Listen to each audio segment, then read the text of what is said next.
Hi, everyone. We will start in a minute. Just waiting for others to join as well.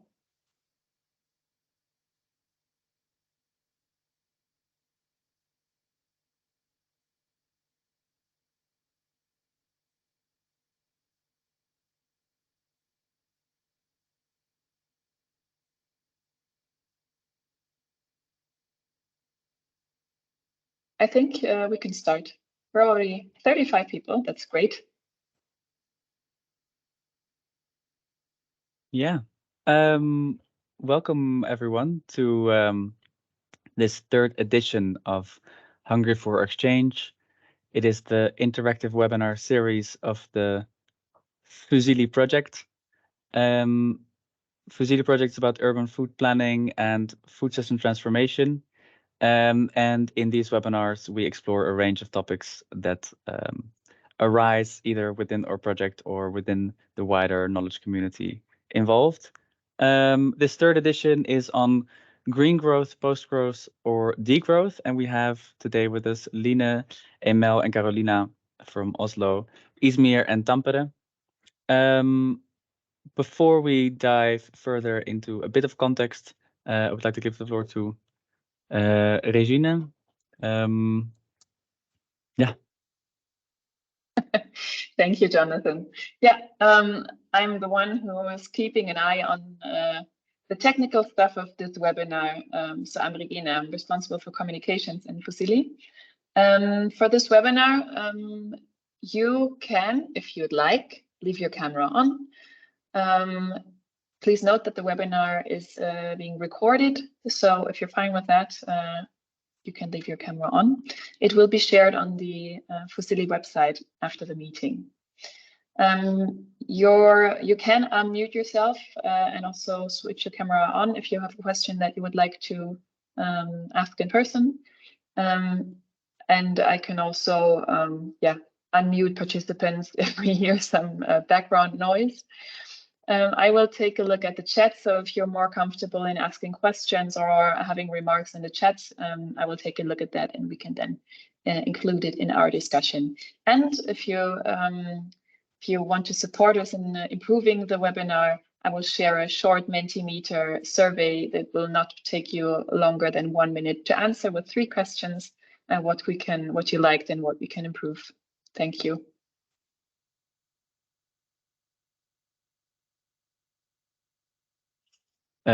Thanks, Regine. Today we will start with a short welcome, which is this, and I'll explain a bit more about the topic of today.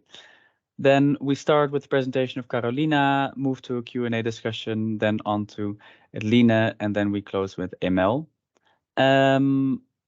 After each presentation, we have, this is also what we did last time, so 1 minute, which we call 1 meditative minute, in which we ask you to have a minute of silence in which we can jointly write down our questions or eye openers on this Jamboard. I'll explain that in a bit. This is the third Hungry for Exchange, the third out of 6. Last time on June 8th, we had the Hungry for Exchange as part of our Feeding Cities conference, transdisciplinary conference on sustainable urban food systems. In this conference, we explored a range of topics and challenges related to food system transformation for cities engaged in these processes mostly. One of the challenges that was explored a lot was economic systems failure. For example, some people were saying changing the food system means that some people may lose their jobs. How do we address that? Other people related stuff to financial issues for small to medium enterprises. Farmers might be stuck in economic systems, etc. On the solution side of this, a range of solutions and questions came up, which was maybe we should create demand for supply chain change using collective forms of demand, such as public procurement or food cooperatives. Also, there was a point made that we need to create narratives around degrowth or alternatives to growth. And it is these topics that we wanted to explore in general in this Hungry for Exchange webinars. So we're building on the last one and on the issues and solutions that were arose the last time. So basically, this is kind of the premise. It's rather it's a bit of a simplification, this image, but the premise is, if not economic growth, what might alternatives be for sustainable progress, and what could the role of cities be? That is why today we speak with you all, and we hope it's going to be very interesting. Just to say, when this coffee cup or teacup is on the screen, this is the meditative minute. It'll be at the end of the presentations. The Jamboard looks like this. I'll share the link in the chat, and yeah, on the left here you have this icon of a commenty sticky note. If you click this, then you can add something. So let's start with Karoliina's presentation. Karoliina, please take the floor. Thank you. I will do so, and thank you so much, Jonathan, for that lovely introduction. Hello, everybody. My name is Karoliina Tuukkanen, and I come from the city of Tampere, and I will share you my presentation, and somebody will shout out that it looks absolutely horrible. No shouting out, so I will continue with my presentation. So I got this task from Jonathan to talk about degrowth from the city perspective. And as I am a city representative, my first thought, to be honest with you, was, oh Lord, here we go, because degrowth is not a very easy subject for us in cities. And I will soon explain to you a little bit why. But it was actually really interesting to sort of deep dive into this thought of what if we should be talking, what if we started talking about degrowth from the city perspective. Just a few words about the city that I'm talking about. So Tampere is a city in Finland. It's the third largest city in Finland, about 250,000 inhabitants. It's a very green city, as you can see. We have a lot of sort of youth here because we have universities and vocational schools and stuff like that. There's a lot of possibilities for citizen-led urban food production, community gardens and all of those, but there isn't really a lot of professional food production within the city limits because that's done on the rural context in Finland. And sort of all Finnish food is considered basically local food because we have a very small country, so all of the sort of distances are quite short because the production in the north is usually not very prominent because of the conditions, because we have a winter and all of that. So that's sort of the city that we're talking about. And then if we go to the FUSILLI project, I wanted to shortly show you sort of the actors that implement the project within the FUSILLI project in Tampere. I'm actually really happy about this bunch of actors that are implementing in Tampere, and it has sort of made us maybe a little bit unique because we have really strong cooperation with all these different actors, and all of these actors are also sort of representatives of the different actors in the Living Lab concept. So we have the public actor, the city of Tampere. We have Alman Edu, which is a vocational school, but they also do a lot of cooperation with the primary producers, so with the sort of the private sector. Then we have University of Applied Sciences, which is then sort of the one that is the research and university link for us. And then Eco Fellows are linked to the citizens because they do a lot of different things with citizens. So we have a really strong, good group of people that are sort of implementing things, and we do share and sort of implement quite a lot here in Tampere. I wanted to sort of give you a little bit of a background as to what the city of Tampere is as an actor in a food system, because it does sort of, if we talk about degrowth, especially in the theme of food, it's important for you to sort of understand what the background is. And when we started FUSILLI project, we had, as a city, we had no defined role as a food system actor.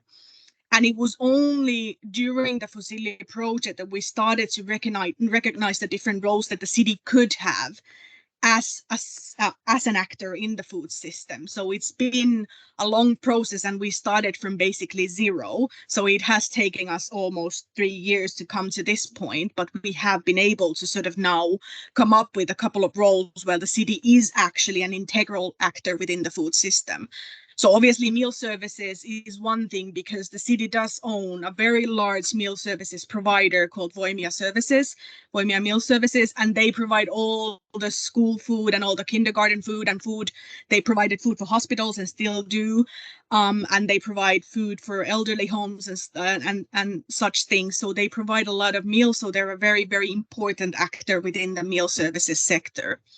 That obviously urban planning and zoning is something that is in the hands of the city, and especially urban gardening and urban food production is something that we as a city have a lot of say in because it is mostly done in city-owned land. So that's something where we can actually take a more prominent role. And then in Finland, cities are the ones who are responsible for education, which is free and it's publicly owned. So then that whole food education and all of that, those meals and everything that happens within the boundaries of school is something where we actually have quite a large role that we could even sort of expand on. And the aim of the project for us is basically to define all of these different roles that we have and then to embed these roles within the city system, so within the different city units' actions. And this takes quite a lot of time and advocacy.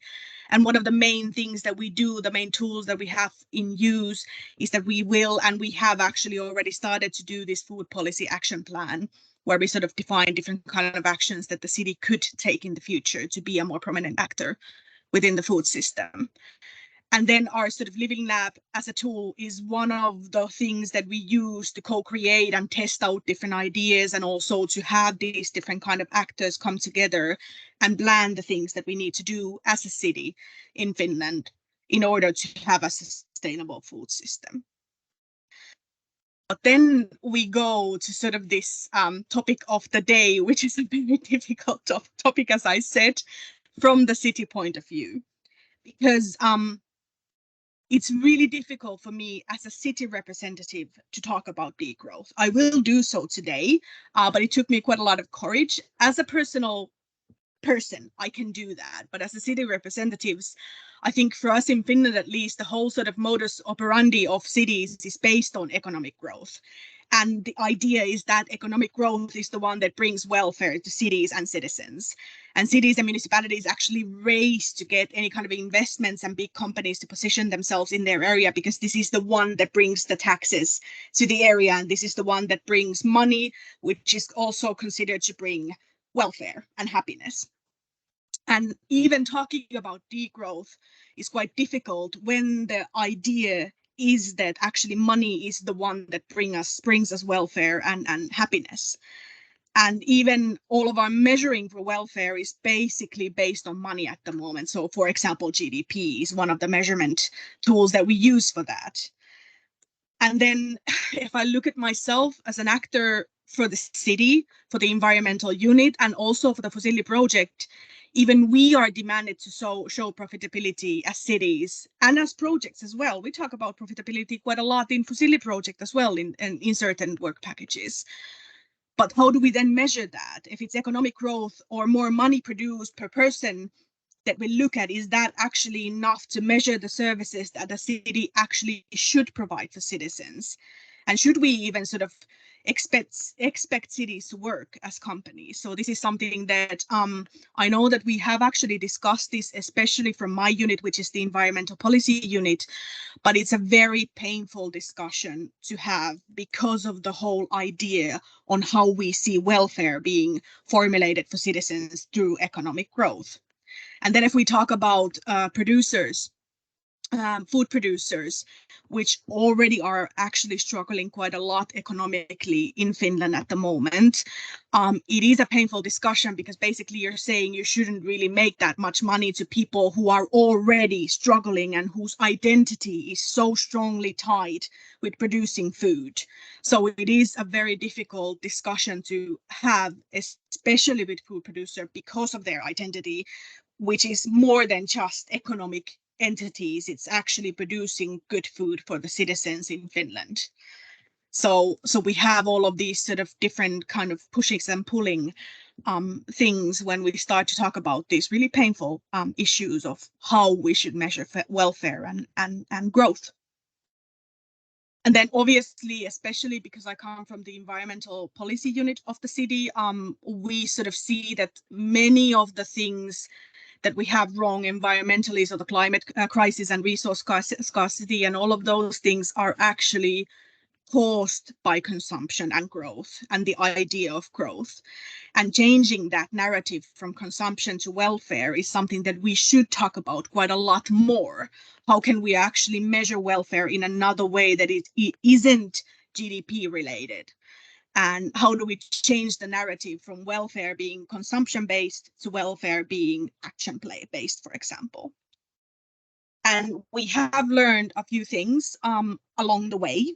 I think one of the things that we have learned within the FUSILLI project and also then this carbon neutral actions program that we have ongoing for the city of Tampere is that we actually can focus a lot more on residents and sort of see if we could make that change from unlearning our identity as an only a consumer to also towards other kind of non-material based values.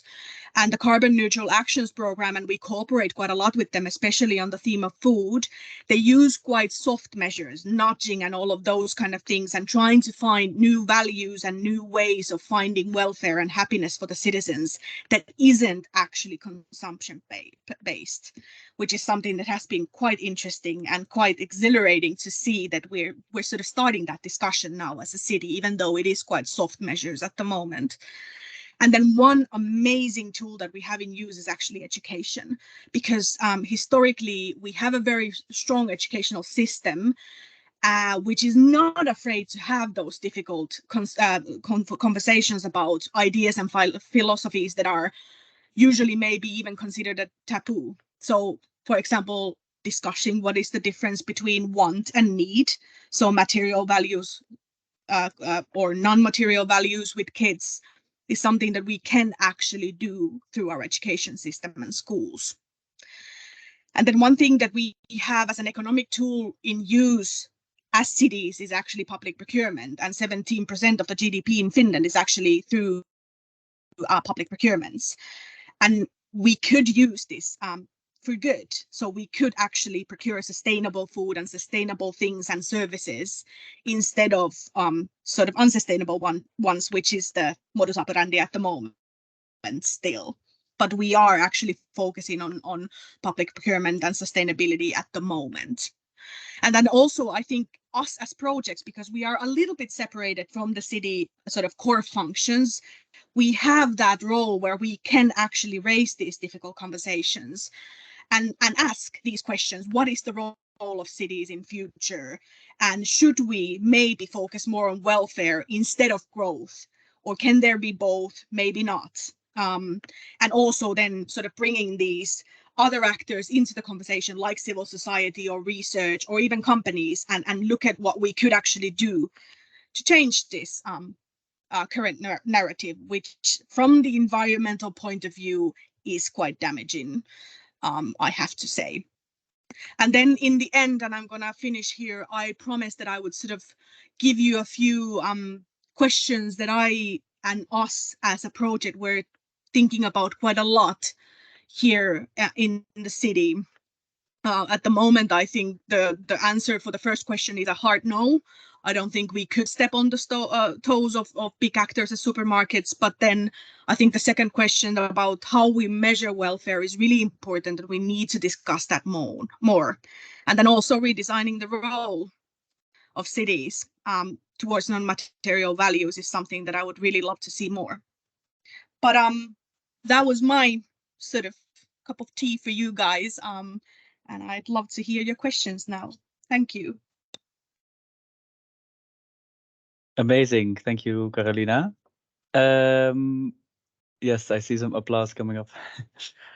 Before we dive in the questions, I'm gonna put here in the chat a link to the Jamboard where you can put your thoughts, questions, etc. in response to Karoliina's talk.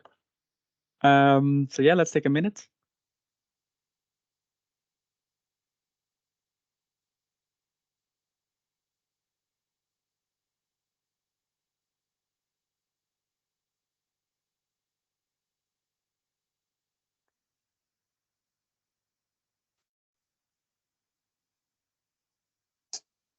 Maybe to show everyone how you can add thoughts. Oh, yeah. On the left-hand side, you see an icon of a sticky note. When you click it, a sticky note opens and you can type in your thoughts. Exactly.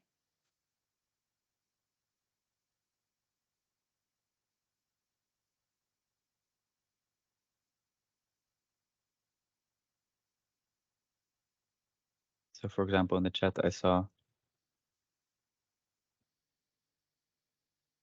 Jonathan, when I try to go to the Jamboard, it says that too many people are looking at it and then I cannot access.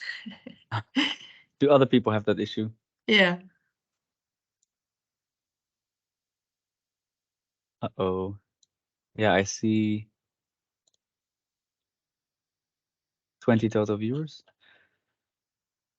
Very strange, but then if not, put it in the chat.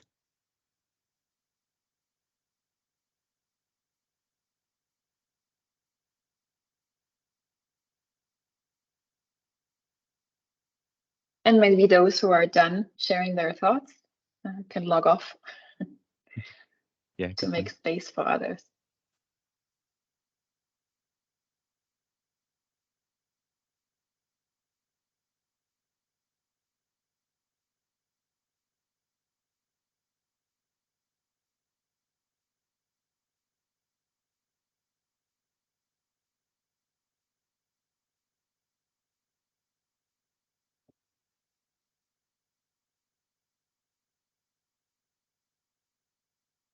Well, I see lots of different things coming in.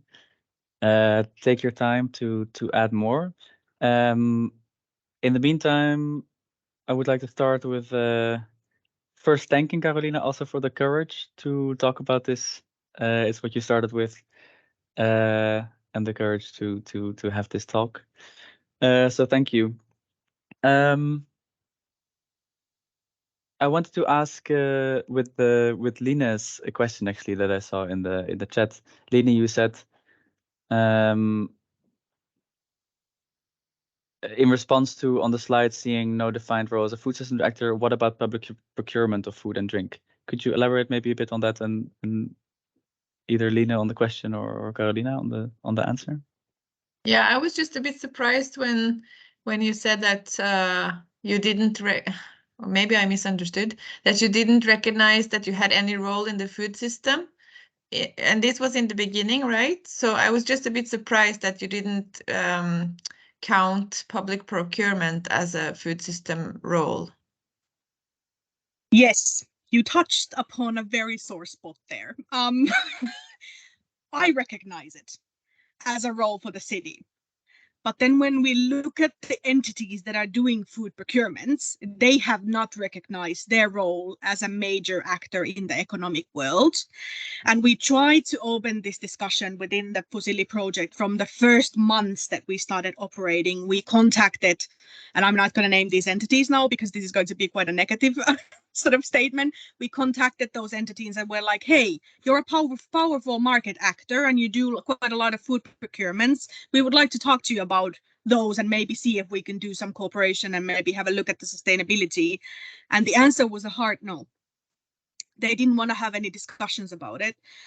So that's why I haven't even said it as one of the roles, because it is a very difficult, I should actually put it there because it is a difficult point. Obviously, we are a huge market actor within the food procurement sector because we have that those actors that actually use quite a lot of money. But for some reason, it's very difficult for the city entities to recognize their own role as actors in the economic field, because they say, no, but we just do procurements. Yes, but you use money, which then molds the whole system. So this is an ongoing discussion and we haven't been able to sort of finish it yet. But there are actually some positive sort of sprinkles at the moment, because we have a new procurement director who is very interested in food procurements. And we have been able to sort of now maybe start the discussion a little bit. But yes, I actually put your question in pink because I think it's really important to me as well, but a very touchy subject for us at the moment. Thanks, Karoliina. I would like you to, do you have can you see the Jamboard? Is there anything that you see there that you would like to react to? already? Well, I put a few in pink. I think one of the changing mindsets is a significant challenge, is something that I absolutely and completely agree. And I don't know how it is in other countries, but at least in Finland, we sort of recognize as cities that we have a big role towards citizens, and citizens are a very important group of people for us that we need to sort of cooperate with. But we haven't really seen ourselves as an actor in changing mindsets so much towards citizens. And actually the carbon neutral program, which has been started almost at the same time as the FUSILLI project, is the first sort of action that we as a city of Tampere have taken towards trying to change the mindsets of citizens in the sustainability issues, where the whole sort of aim of the whole program is to change the consumer habits and the mindsets of citizens of Tampere to be more sustainable.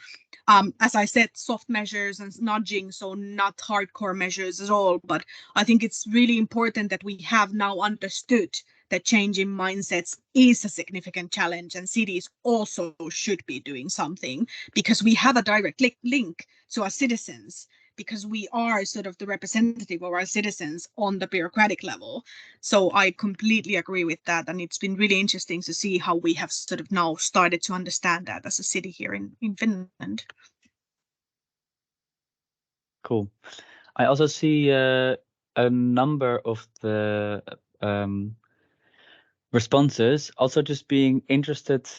Someone saying, interesting to hear about the struggle to speak about degrowth, and fascinating. And another one says, fascinating to hear how it's acted upon in a practical context, not just as an academic theory, which I think is also, when we had a preparatory talk, I found it inspiring in the way that you talked about it, right? So you were discussing these challenges, and then you're trying practically looking for ways to find avenues in order to deal with these topics. Yeah, but I would say that we as an environmental policy unit, this is a very normal discussion for us. Degrowth is something that we all talk about, but I don't know if I would have the courage. Maybe I would, but it would be difficult for me to have this discussion, for example, with our vitality director, because he at the moment is pushing a lot for economic growth, and that's the whole sort of aim of his business. How to bring vitality to the city is to bring economic growth. And I don't know what would happen if I would go to him and be like, hey, let's talk about degrowth. So for us it's easy, but then when you go to the hardcore money units of the city, I don't think they are there yet. I think they know what degrowth means, which is important, but I don't think you could really have that discussion with them yet. Mm-hmm. Yeah, I see a number of contributions also asking about how your program, it says, or how the city can support cooperatives. Would you like to respond to that? Yeah. There's very little been done. We actually have had this discussion within FUSILLI project if we could do something more. We don't really buy a lot from cooperatives, because usually cooperatives in Finland are very small, not all of them, but most of them are very small, and it's difficult for a big buyer to buy from small entities. But what we do is we offer space. We have marketplaces that is on city-owned land, where actually different kind of actors, producers and cooperatives can come and, for example, sell their products. But it is baby steps at the moment. There is that sort of fine defined line or wall between the city and economic actors, where we don't really mess around with them a lot, unless you are from the vitality side of the city, which I don't represent. So I don't think we have yet defined our roles in how to cooperate with different kind of economic actors. We are a buyer, so first thing would be that we could see how we could actually buy from cooperatives, but then also have that open market dialogue about, hey, what do you guys need, and is there something you actually need from cities to be able to work better, would be a good first step that I haven't seen yet. Cool. In terms of time, I would like to start closing this. Maybe before we do that, Emel or Lina, would you already like to respond, or is there something that you as speakers also sparked your interest?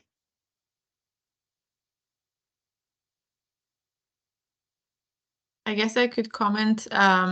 I thought it was really interesting, your question about how you can measure welfare with non-economic indicators. And I posted some links in the chat to, for example, the happiness index and other indexes where you have sets of indicators that measure welfare in many other ways. And I was curious are you not working on any of those indexes or indicators Yes. already? We are. We actually do use, for example, the happiness indicator. But if I would put those in priority order, the GDP would still come first. And the happiness indicator would be sort of quite low on the scale. But we do use other kind of indicators as well. But the hardcore indicator is still GDP. Can I make a comment? Mm-hmm. As you have finished. Very interesting work, really. Thank you very much for your presentation. I just show a kind of challenge for you as a FUSILLI partner, as a citizen, whatever, how you put yourself in Tampere. Because in one way you are talking about degrowth, and in another part, in the other pillar, you are talking about the economic growth of the sectors, and these are out of public services, like private sector services. So it is really very challenging for you, because I'm an urban planner, and with my formation, I have to say that the public interest is the most basic thing for some of the sectors which are urban rights, like food, health, education, as Baha identified them as certain foundational sectors, but I will use the public services as basic human rights.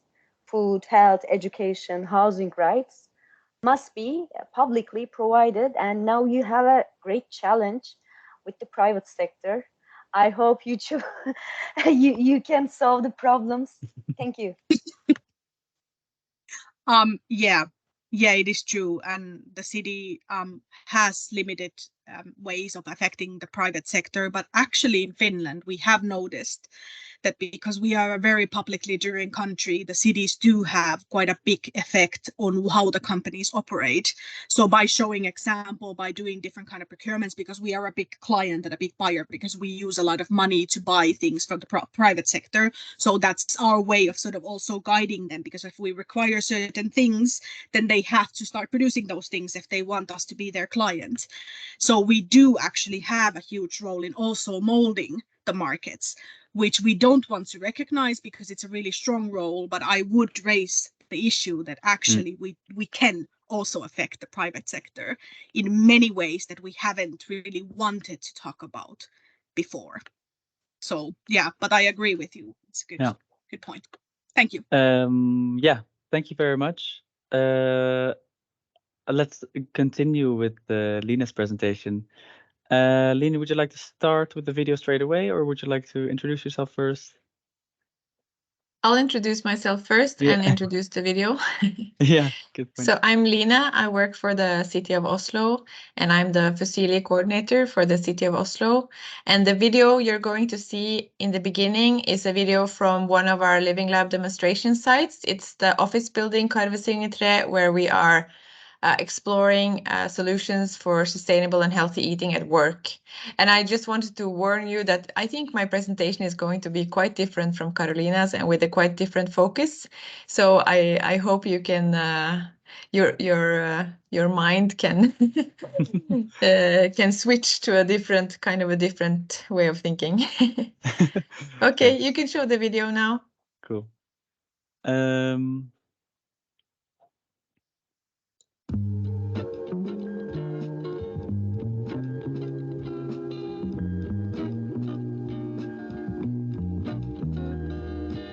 Jeg heter Hans Hornalsven, og jeg leder service- og administrasjonsenheten i Bymiljøetaten. Ansvaret for bygget her med ca. 800 ansatte og 11 000 kvadratmeter. Jeg er kontaktpersonen overfor huseier og kantinedriver, også de som leverer kaffemaskinen og kaffeproduktene her på bygget. Blant de 800 da, som jobber her og sogner til bygget som ansatte, så er det ganske mange forskjellige behov. Vi har folk som jobber mer rent kontormessig, og så er det folk som jobber ute i driften. Som en stor innkjøper så har jo Oslo kommune en påvirkningskraft. Det har vi blant annet på bygget her, ved at vi har store arealer med solceller. Vi er en av de største bilpoolordningene i Norge. Og vi ser også på mat, at vi kan påvirke da både gårdeier og også kantinedrivere ved å for eksempel kutte ut plast i størst mulig grad. Og vi ser det også nå på det prosjektet hvor vi da jobber med bærekraft og sunnere mat også. Jeg jobber som bærekraftsansvarlig, så jeg jobber med overordnet bærekraftstrategi til hele selskapet og alle eiendommene våre. Jeg jobber på dette huset både med energi, inneklima og andre bærekraftige tiltak. Vi som gårdeier har jo et ansvar. Vi inngår jo kontrakter med ulike kantineleverandører og har mulighet til å stille riktige krav. Og dette med bærekraftig mat er jo kjempeviktig. Og det er utrolig spennende og lærerikt for oss å være med i et sånt prosjekt. Vår rolle i prosjektet er at vi er matansvariga på bygget i Karolsvingen 3. Vi drifter kantinen og møtematservicen, så vi har vært med som pådrivare, bolleplank och genomförare. Så kommer det upp några förslag i vår projektkommitté, så diskuterar vi den och så utför vi det i praxis. Som en del av projektet har vi genomfört vissa tilltag och vi har jobbat mycket med själva menycyklusen. Vi serverar en större andel plantbaserade proteiner än förut. Vi har tagit bort storfä och lamm helt och hållet. Minskat lite på vitt kött. Själva tallriksmodellen har en procentuell större andel av grönsaker på sig när vi serverar den. Mötematsmenyn har vi jobbat med mycket och kommit fram med tilltag som gör att den är per idag helt vegetarisk. Et annet tiltak er at vi har fått opp informasjon om hva slags kaffe vi drikker. Vi drikker veldig mye kaffe på bygget her. Maskinene våre går nesten 24/7. Og der har vi fått opp plakater som forteller at det er fair trade og det er økologisk. Så når vi drikker all denne kaffen, så kan vi faktisk ha en ekstra god samvittighet når vi står og koser oss med en kopp kaffe. For å jobbe litt mer med matsvinn så har vi opprettet en trust shop der dagens overproduksjon kan selges som en ta med hemprodukt til alle ansatte i huset. Den har fungert veldig bra, og det er stort sett utsolgt hver dag. Vi har også praten om maten, som er spennende gjester som kommer og snakker om bærekraft og sunn mat. Så emnen vi har vært igjennom er dyrevelferd i Norge, ekologi, matsvinn, ting vi gjør her som man kanskje også kan ta med seg hjem som privatperson og som man skaper litt en bredere ringvirkninger. I projektet så har vi tittat på att utnyttja den existerande takterrassen och Hög Eiendom och Oreist har etablerat en spislig takhage där bland annat vi har planterat lite rips, stickelsbär, rabarber, mångfald av örter som vi över tid hoppas kan bruka i vår matlagning och servera gäster. Okay, so this is a video giving you a brief introduction to our Living Lab demonstration site in the office building, Karoliina 3, which is one of our demonstration sites in our FUSILLI Living Lab in the city of Oslo. So this is our demonstration site for innovative actions on sustainable and healthy food at work. And then we are working on other topics such as sustainable meals in nursing homes and sustainable school meals in our other demonstration sites. But today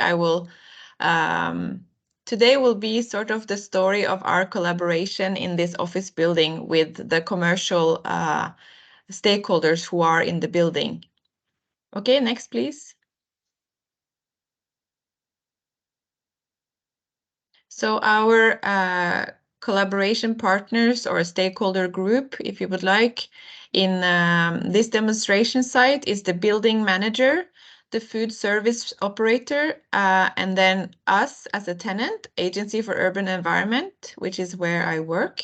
And then there's one more tenant at the moment, which is another city agency for cemeteries and burials. And there will be more tenants in the future. They are going to rent out more spaces. And then in the end, we had a research partner called Include, which is a research center for socially sustainable transition to zero emission society or something like that. Next, please. So our goals for working with sustainable food in this building was to have a transition towards a more sustainable and healthy food service in Karvisvingen 3, looking at not only the canteen, but also the catering service in the house and also all the vending machines, including the coffee machines, as you could see from the video.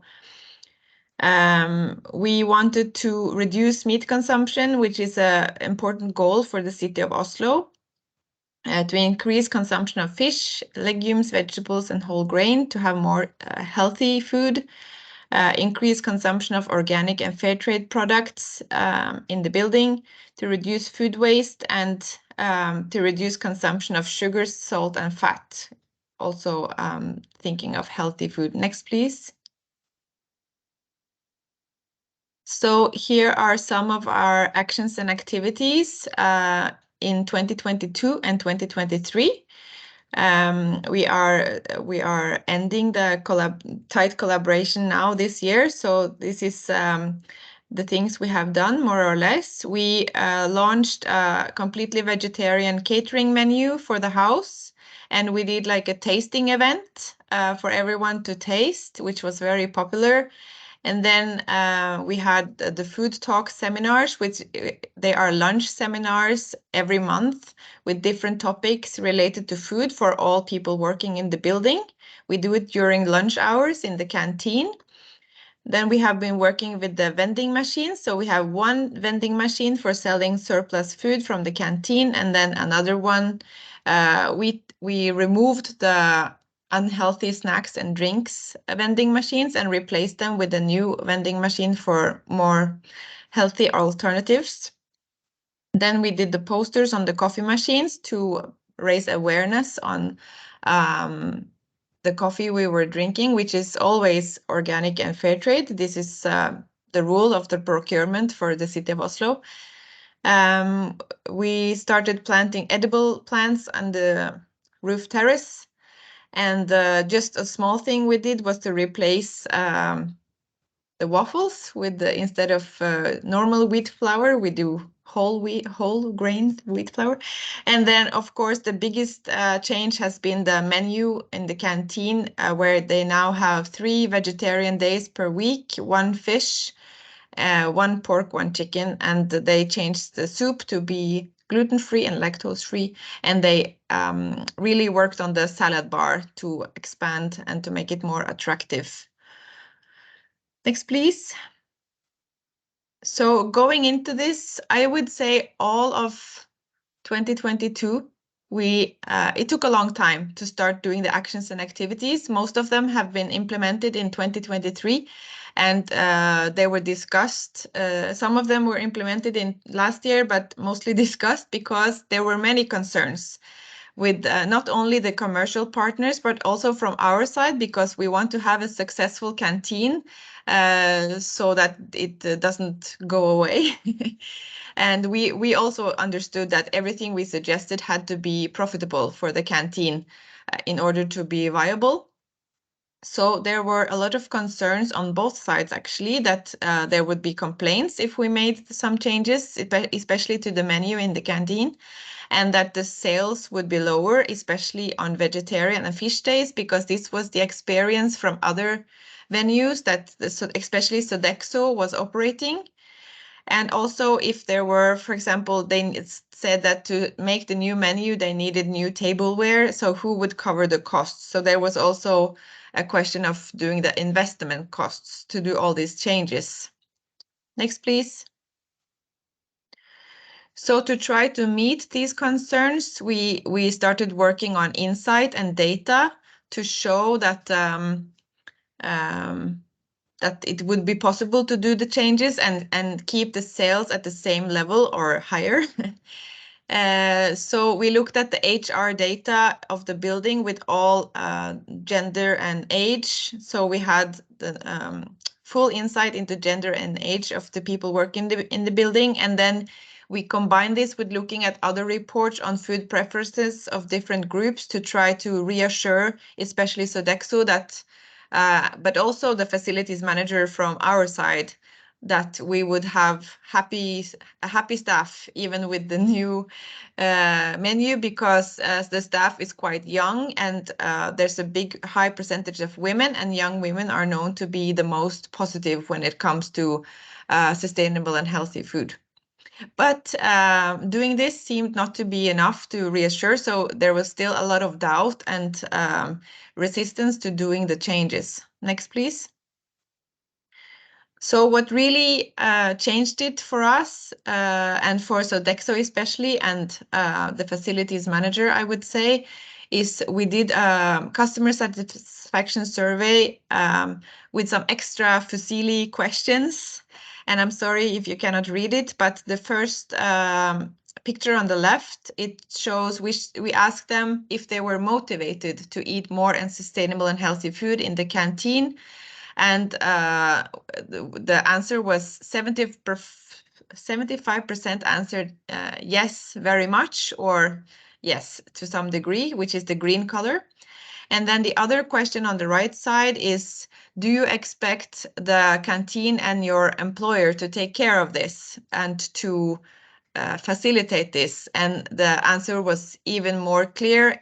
A big yes. It was almost 90%, I think, who said, yes, I expect someone to take care of this for me and to serve me sustainable and healthy food. So this, I think, took away some of the worries and the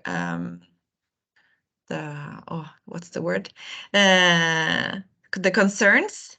And it showed that we have a space for action. We can do some changes, and we can without worrying too much. Next, please. And this was also a very important insight for us. After asking for it for a long time, we finally got the sale numbers from the canteen, and also we combined the sales numbers with the menu on that day. And so on the left side, you can see sales, and each week it seems like sales are higher at the middle of the week, and then they are a bit lower on Mondays and Fridays. And you see a big dip there, which is one day where everyone went out for a winter sports game day. That's the big dip in one of the graphs. And we combine this data with the menu data, showing that they don't have, for example, Meatless Monday. They have the vegetarian and fish day on. They change it every week.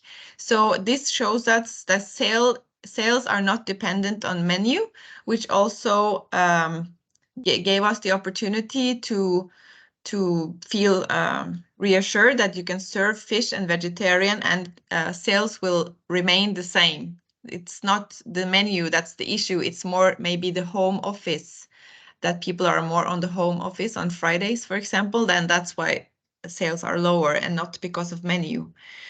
So this took away some of the not complaints, but the concerns about changing the menu. Next, please. So for our lessons learned, I would say that we spent a lot of time in 2022 discussing actions and activities. And in that process, we found out that the people in the meetings, because typically there's one representative from each, says Sodexo, the property manager, the tenants, they are only a representative from organization, and even though they have a role as decision makers, they have to do a lot of checking before making any decisions. So it took a long time to get to know each other and to understand the action, I call it the action space of each representative, and to trust each other and to find out where we stand. This took a lot of time. So stakeholder mapping and really understanding the roles and the interests of each person and each organization is really important, and takes a lot of more time than I thought it would take. And then also, I think we have a big breakthrough when we started looking at data and not just discussing our opinions and attitudes, like I think this is going to happen, or I doubt that this is going to work. And instead of having those discussions, just looking at the data and looking at what's actually happening in the canteen and in the building.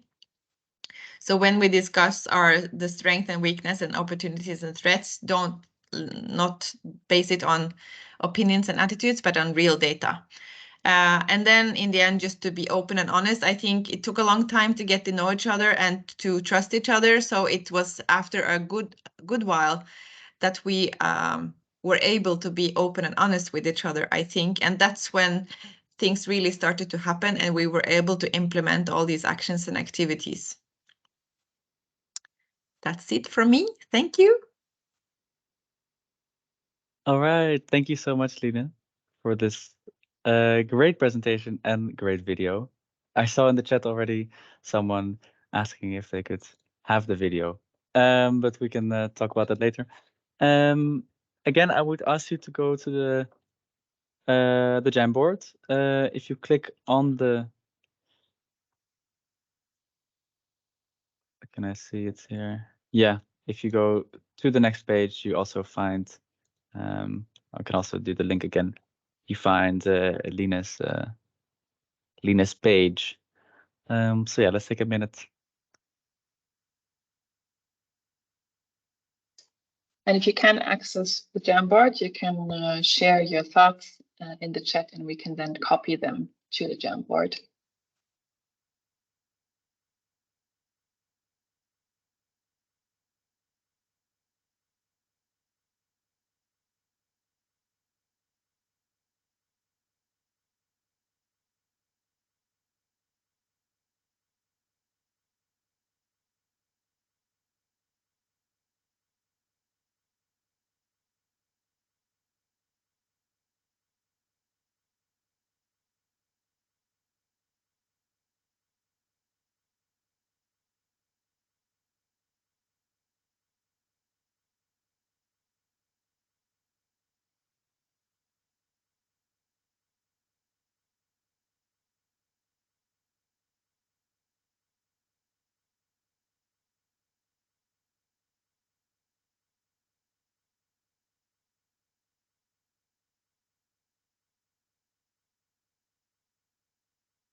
We also already have 2 questions in the chat that we could consider.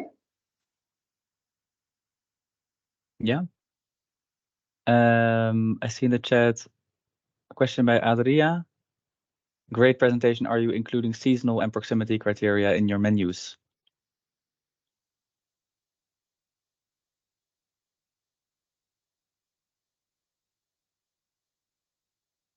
Jonathan, I just wanted to say, I just got a message from my building that there's going to be a fire alarm in 7 minutes, just so you know. So Okay. So Oh my God. I think I need to mute in 7 minutes. Okay, that's great. We're a bit short on time anyway, so. Yeah, do you have the question of Adria maybe, or maybe a different question that you see that you think this really sparks something? For me? Yep. Yeah, I saw the question, what are your thoughts on degrowth, the title of today? Do you talk about it in your city? And I didn't really touch into degrowth in this presentation, and in our project in the office building, I think it has been more about green growth. You know, having both economic growth and sustainable growth together. So that's our discussion has completely been about that, doing these changes to have more sustainable and healthy food, and at the same time not keeping sales at the same level or increasing sales. So no, degrowth has not really been a part of this project or this demonstration site. I was wondering, is it something that you would like to, is it something that is on the agenda for the future to move it? Because this is like a great first step and worthwhile. Do you think that now with kind of this trust that is being built or the relationship that you've established, you could go further? Or how do you envision kind of future developments? I'm not sure, but I think the question of degrowth and food, we have been touching into it regarding food waste, because working with reducing food waste is also maybe reducing the need for buying food that if you get really good at it, in the end, maybe you need to buy less food. So I think that's the only topic where we have touched into also degrowth. Yeah. I see two questions here maybe that are also interesting. They're kind of overlapping. One is saying, in your case, data and empirical evidence defeated beliefs and preconceptions that might not also always be the case.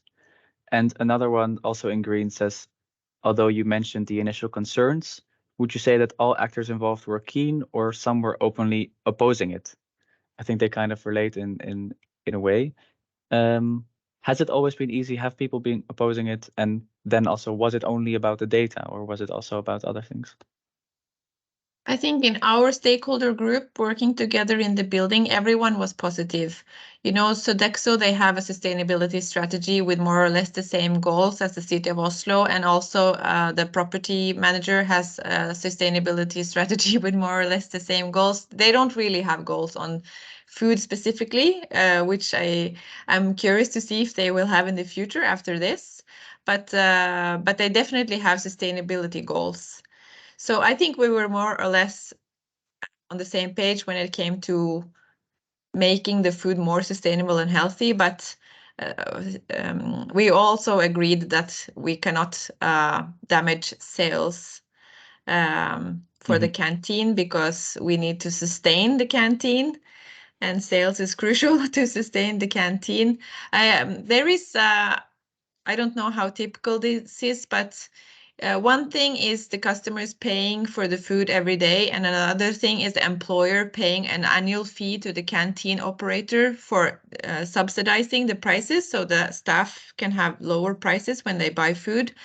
I think that's a dynamic we didn't really touch upon and work on in our project, but I think that's how you could compensate for lower sales, was for the employer to pay more in this canteen fee to the canteen operator. But they have to cover their costs, so the money has to come from one place or the other. And speaking of welfare, Karoliina, we have been trying to make the argument with our agency that this canteen fee, this annual fee that they are paying to the canteen, they can look at it as a welfare thing in the workplace. You know, they sponsor sometimes that you can work out during work hours, that they have fruit baskets and other things that they call welfare actions for staff. So we have been trying to make them look more at sustainable and healthy food in the workplace as a welfare offer to staff. That's ingenious. That is very genius. We didn't succeed so far, by the way. Okay. Very transparent. It's work in progress. Is there another question or comment you would like you sparks some interest?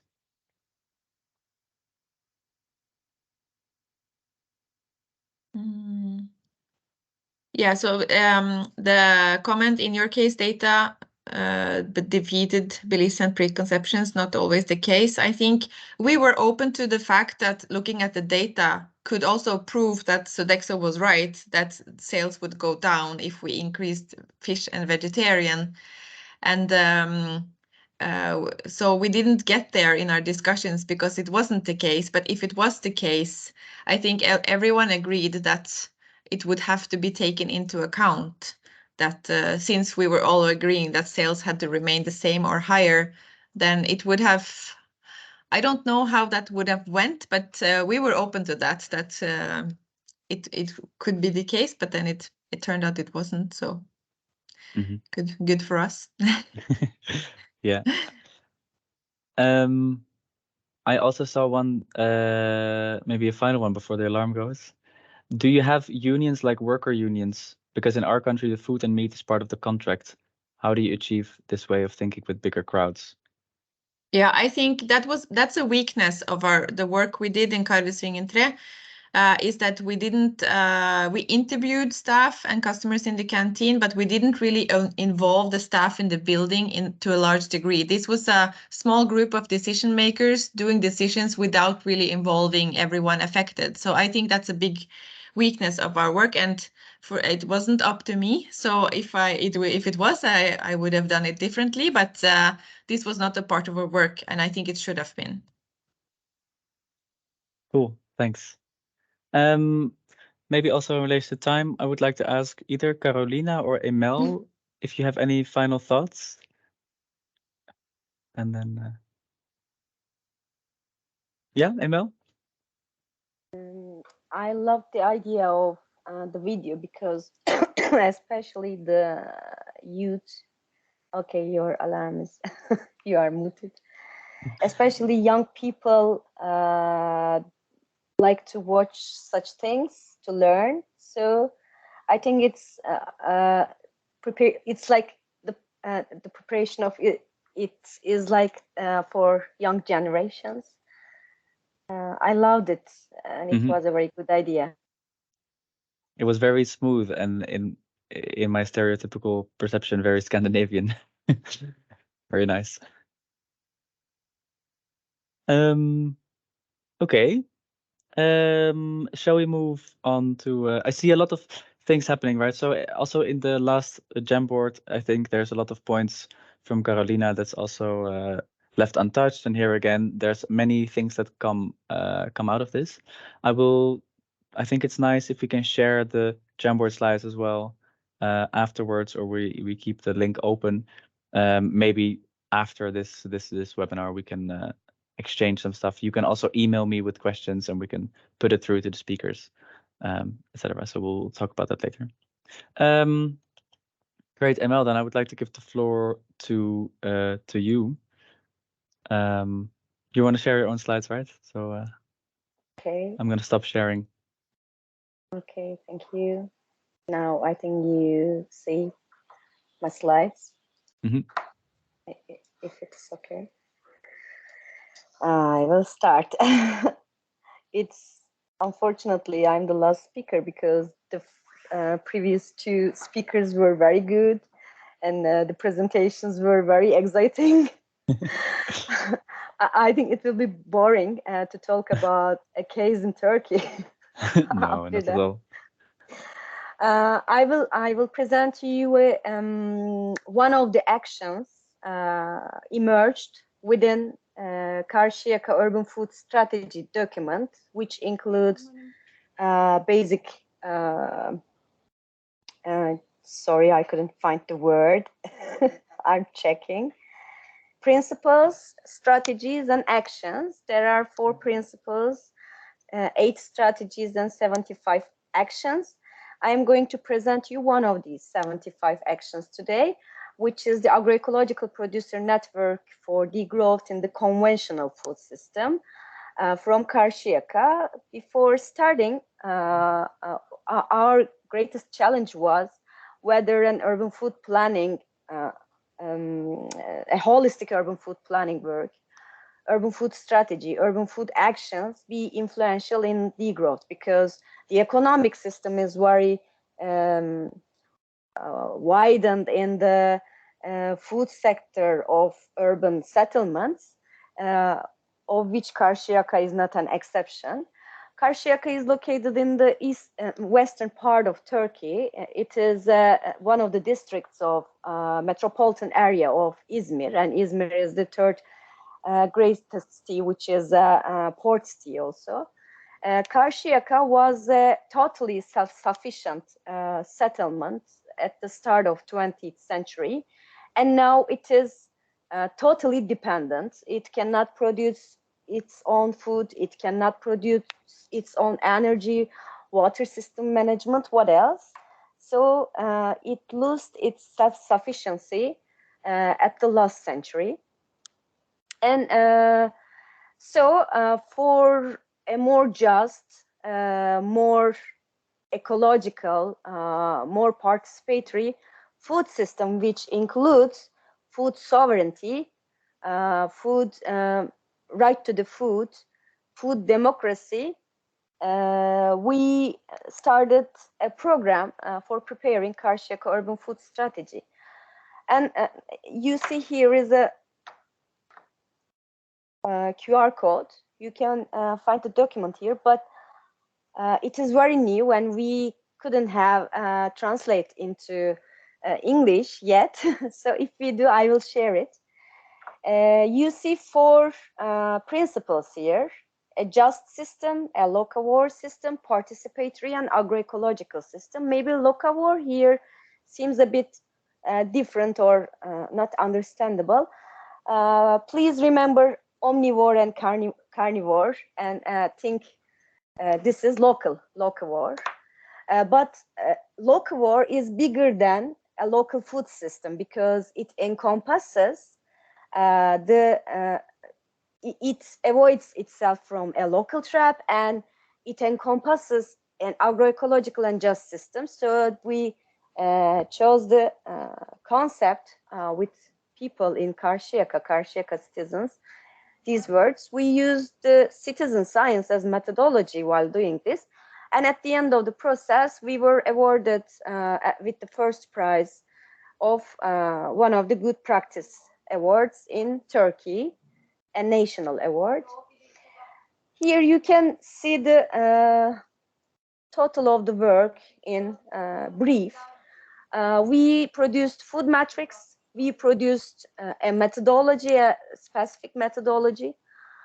We counted food deserts. We defined food supply system. We analyzed it. And at the end, we redefined a city region food system for the settlement of Karşıyaka as a district of Izmir. We developed a self-sufficiency index. Karşıyaka is not a self-sufficient settlement, but Izmir is very good in agro-food production and sustainable food production. So being located in Izmir helps Karşıyaka very well. It is a totally urbanized area. With starting some of the findings of socio-spatial research and food metrics in Karşıyaka urban food strategy, we saw that Karşıyaka's urban food system primarily depends on industrial or conventional large-scale agro-food production, distribution, and consumption. It is like a mafia. Food travel miles and the number of intermediaries are very, very high, even in the local markets, even in producers' markets. Supermarketization and mass consumption is very widespread, and the food waste is not used as a source. There is a great amount of food loss and food wastage. So we developed, we put these food metrics and social spatial research as the by the use of citizen science to citizens of Karşıyaka, and their decisions were creating principles, strategies, and actions combining together. So for degrowth of such a conventional industrial agro-food system, depending on more consumption, what else? For degrowth, we developed a local food system strategy with a perspective of agroecology and food sovereignty. So this is directly related with agricultural production, but there is not an agricultural production in the whole district. So city region food system emerged here as a very important context. Development of local food supply system with a perspective of organization. This is directly related with procurement, and this action that I'm going to present you includes a public procurement system. Development of civic food networks by developing a citizen consumption with citizen democracy, and circularity of waste system, which is directly related with agroecological wisdom. Here you see the principles, 8 strategies, and 75 actions. This is one of the action groups, and this is the action that I'm going to present you here. This list, this part of the paper shows whole actions. The strategy is support of agroecological production as the third strategy. And the action is agroecological producer inventory and network.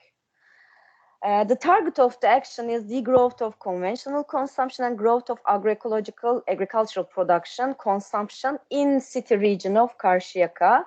So the components are developing the income and welfare of agroecological producers, degrowth of conventional consumption patterns by developing agroecological farmers markets and civic food initiatives like community-supported agriculture groups, like consumer cooperatives, etc. And building a social cooperative that works for the logistic issues of city region food system, which creates a public procurement system. The action is associated with the formation of field team to determine and confirm the producers, peasants, producer organizations, and peasant organizations in the city region food system. Here you see 3 types of city regions. The municipality can use one of them. This area is a dispersed city region for agro-food system of Karşıyaka. This area is a wide city region for agro-food system of Karşıyaka. But this area is a narrow city region. So if Karşıyaka's public food system wants to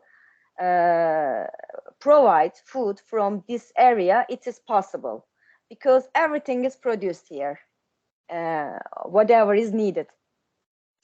And activities associated with the action are formation of agroecological producer inventory and network to support such a system with the data and name of producers and to create a solidarity economy.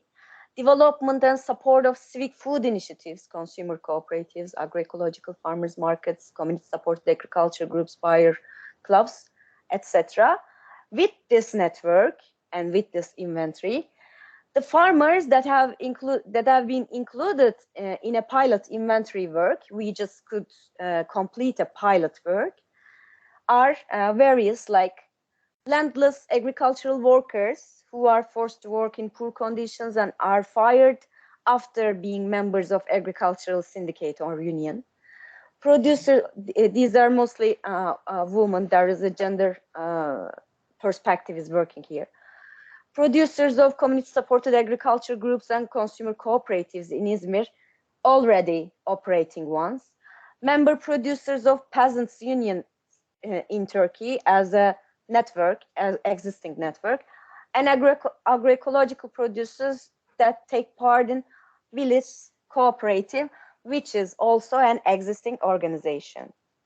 So here, especially the farmers in the pilot inventory work were the ones landless agricultural workers are located in a very close geography to Karşıyaka, which is a totally agricultural district, but has been privatized with one of the companies in Turkey, and all the previous owners of the land, the villagers, the peasants, are now laborized and they have been fired. So they are included in the program. Village Co-op is included in the program. Peasants Union, which is a part of La Via Campesina, is included in the program, and community-supported agriculture groups are included in the program. As the last action within the action is building a social cooperative that works for logistic issues of city region food system. This is something happened in Turkey at the last 10 years. Some of the municipalities started to open producer cooperatives with the sources of public.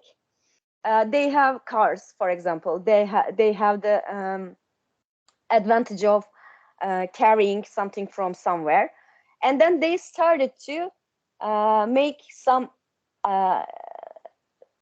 unjust positions in the let's say market for producer organizations, and this became very popular.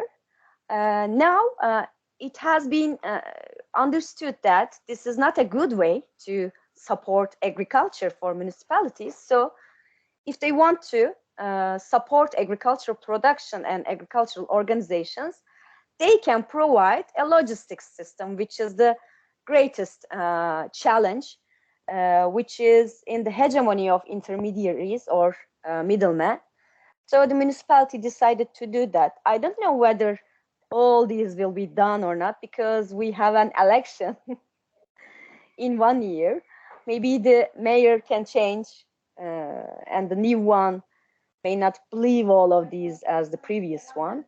So to discuss such challenges, I am asking if local governments or municipalities be effective for degrowth as a very long process. And I am still very curious for the proponents of global food system that defend agriculture 4.0 against agroecology and food sovereignty. But agriculture 4.0 is also a very expensive way of agricultural production for smallholders. So I don't know if agroecology and food sovereignty can find a place with an incumbent food regime to itself. Thank you very much. Thanks for listening. Thank you so much, Emel. I put the last link on the chat. It was a very expansive presentation, so I think there's a lot of information in there that can be of interest. It's free of charge. And let's take one half minute. Let's say there's not that much time, and then we've got around 10 minutes for some discussion. Yeah.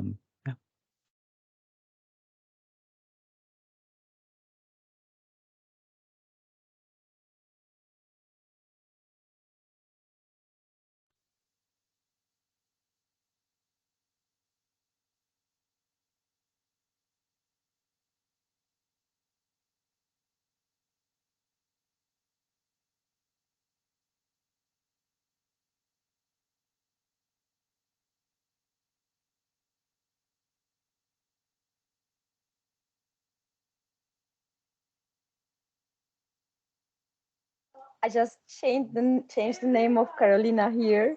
It was the same in Lina's page. Okay, it's okay. Apologies.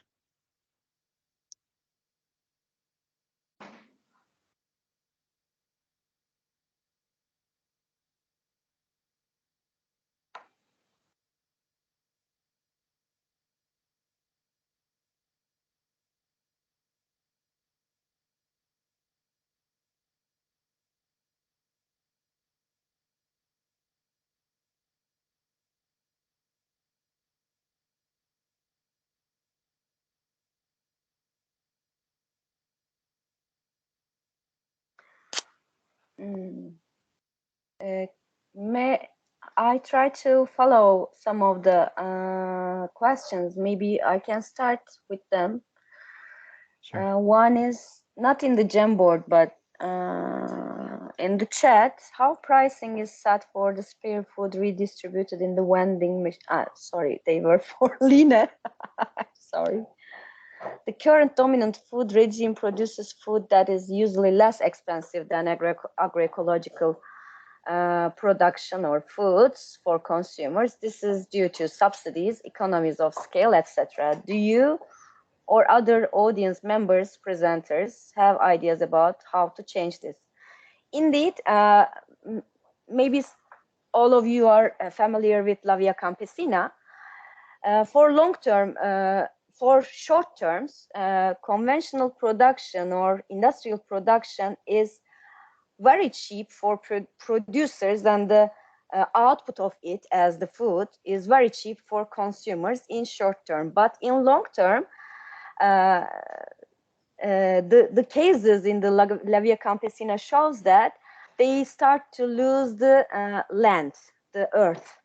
So it is very expensive at the end in middle term, and it is in long term. So if we are talking about degrowth, we have to talk about degrowth of conventional sector, because when you say it is less expensive for consumers, it is more expensive for producers. To make a production, producers have to buy seed with money. But seed is a common given by the earth. They have to buy water ring system. They have to buy pesticides. They have to buy fuels to work their tractors. So it is very expensive for producers. Therefore, the scale is being greater and greater in production.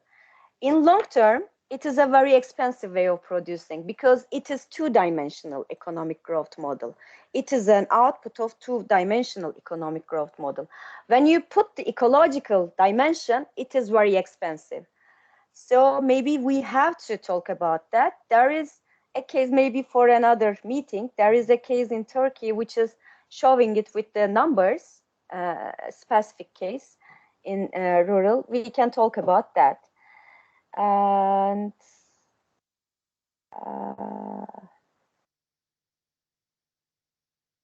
could you catch anything else that I couldn't? Who do you mean? Did you catch any questions? Growth and no. Is this my question? How does your team measure growth and welfare? It was for Karoliina, I guess. No, that's for you. These are the ones on the screen really? are for you. Yeah. We haven't developed a measurement and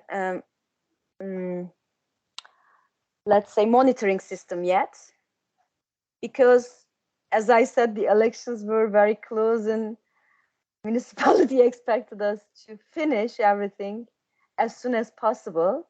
So we tried the best. That's just it. It is all about the politics and politicians.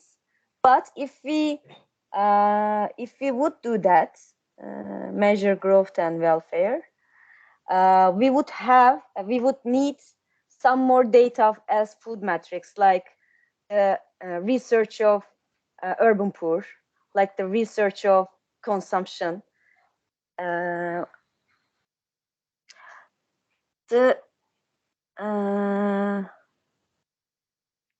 maybe this also touch.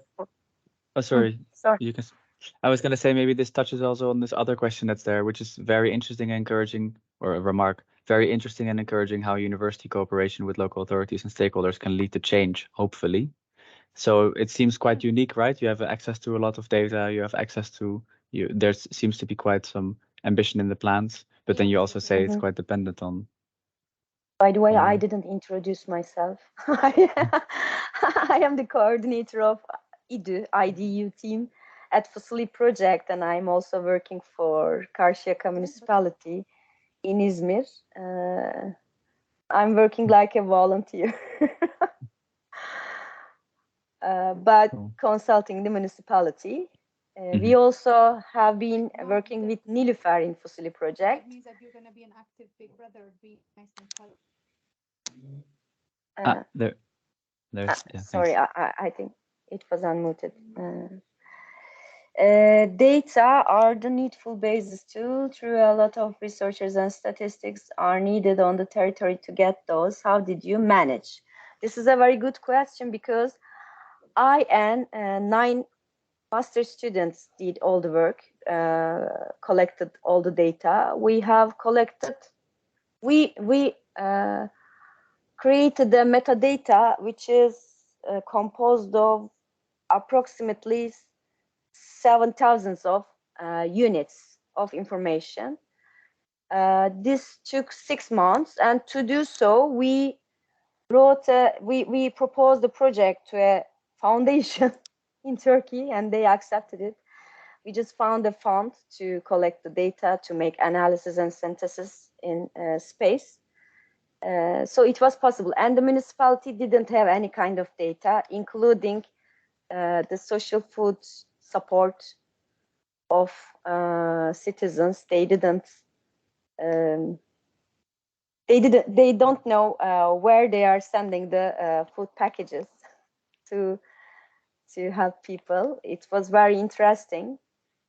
So I think the problems in Turkey, the problems of food system in Turkey and the institutionalization, the challenges between central government and local governments are very different from the European ones.